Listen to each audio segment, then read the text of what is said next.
We grew close quickly, and after a couple months she'd occasionally call me daddy, which made my heart soar.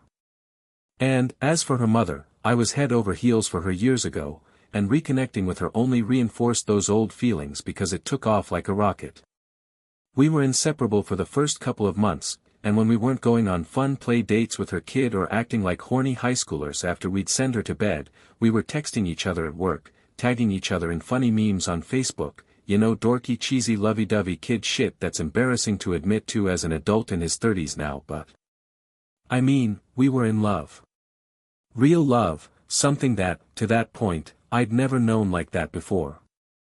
I'd been shot at and stabbed, hell, my whole injury was due to getting my leg blasted with a 7.62, but none of that made me more nervous and scared than this new love I was feeling.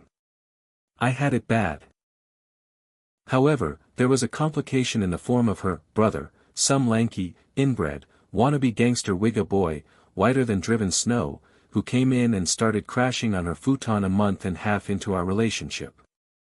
This piece of shit had the highly unfortunate blessing of also being the kiddo's godfather/uncle.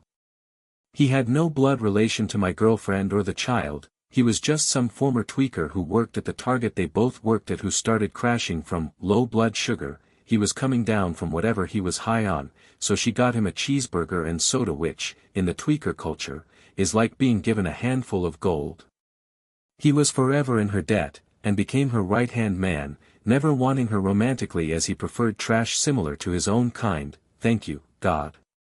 She referred to him as brother, and he of her as sister, so naturally he was uncle to the little one.